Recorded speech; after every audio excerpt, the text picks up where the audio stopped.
Plop, on se retrouve pour un nouveau tutoriel et cette fois-ci on va faire du Ruby on Rails. Dans ce tutoriel ce qu'on va voir c'est comment faire un mailer. Donc c'est relativement connu dans Ruby on Rails, sauf que j'ai remarqué qu'il y avait très peu de tutos sur internet et moi personnellement j'ai bien galéré à trouver comment on faisait. Et une fois que j'ai trouvé, en regroupant plusieurs sources, je me suis dit que j'allais en faire un tutoriel pour vous expliquer comment on faisait si vous aussi vous étiez dans l'embarras de trouver comment en faire un.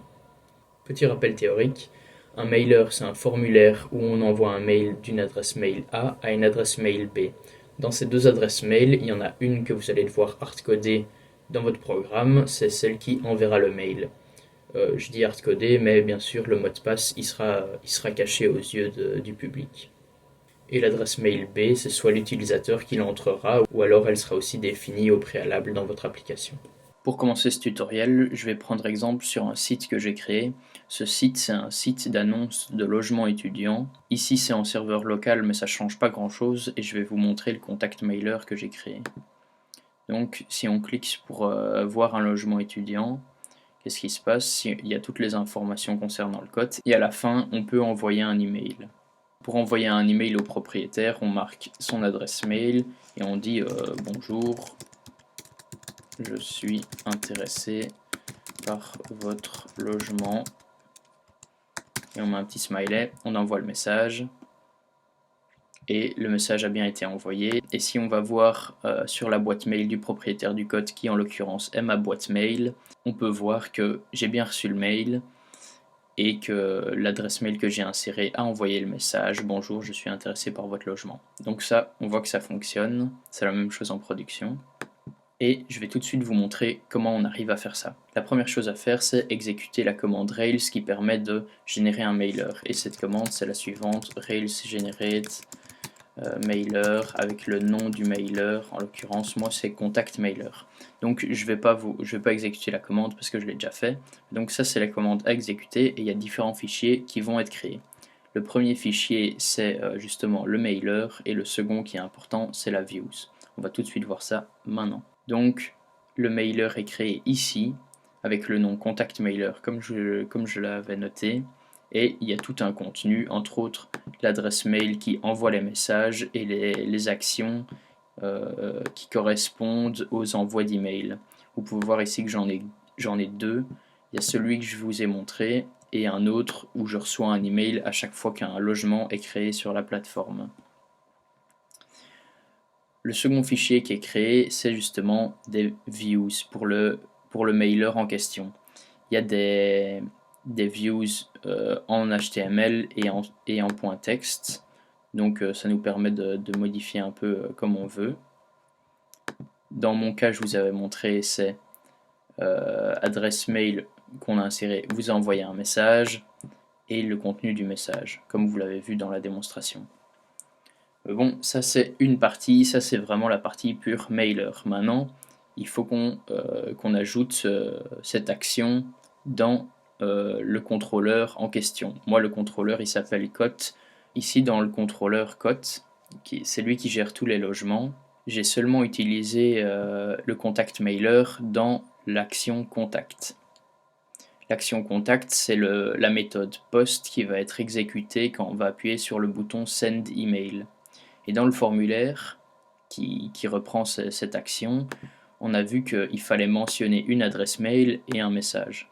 Donc cette adresse mail, c'est l'adresse mail qui sera mentionnée ici. Adresse mail, vous envoyez un message. Le message, c'est le contenu du message. Puis je récupère l'ID du logement en question sur lequel l'utilisateur va envoyer un message pour au final récupérer l'adresse mail de la personne qui a créé le code et donc qui est le propriétaire. Et je fais appel au contact mailer avec les arguments receveur, sender, message et code. Il y a une notice message envoyé, mais ça c'est pas important, et puis on redirect, mais c'est pas important non plus. Cette action-là, comme je l'ai dit, c'est un HTTP post, et pour faire ça correctement, il faut donc dans dans votre fichier route, mentionner que l'action contact, que j'ai créée ici donc, est une méthode post.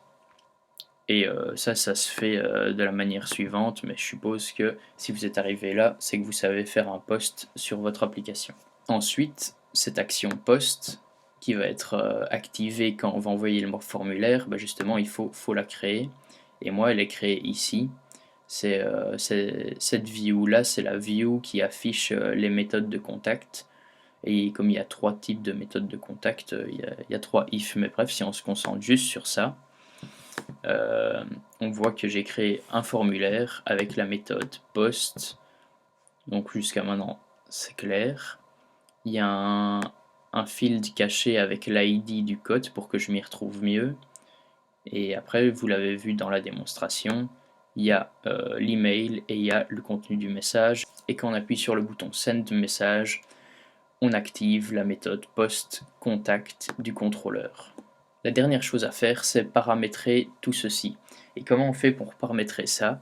On va dans config, environnement, et on a ces fichiers d'environnement, donc développement, production, test. Si je vous montre l'exemple avec développement, on doit insérer toutes ces lignes de code. Là, j'ai flouté ce que vous ne deviez pas voir, mais bref, le seul truc que vous ne pouviez pas voir, c'est le mot de passe et l'adresse mail, concrètement. L'adresse mail, c'est celle qui envoie les mails, donc c'est l'adresse mail qui se trouve ici. Et le mot de passe, c'est bien sûr le mot de passe que vous utilisez pour accéder à votre adresse mail sur Gmail. Ici, moi je l'ai hardcodé, c'est vraiment pas la bonne solution. Ce que vous pouvez faire, c'est le mettre dans votre fichier environnement et faire appel à la variable d'environnement. Et donc pour que tout ça fonctionne, il faut toutes ces lignes de code qui expliquent les méthodes utilisées, le localhost. Pour le fichier de production, ce sera différent étant donné que l'URL est différent. Ici, on configure le tout. Et après, on n'a plus qu'à paramétrer les SMTP. Donc avec une adresse qui est tout le temps comme ça, si c'est Gmail, un port. Donc là, il y a le fameux username, l'adresse mail, le mot de passe, l'authentification et ceci. Pour la partie production, c'est pareil, c'est juste que le host est différent étant donné que l'URL est différent. C'est tout pour ce tutoriel, j'espère qu'il vous aura été utile. Si vous avez des questions, mettez-les en commentaire. Si vous avez apprécié, likez, abonnez-vous. Et on se retrouve plus tard pour des nouveaux tutos sur Ruby on Rails ou n'importe quoi. A plus dans le bus.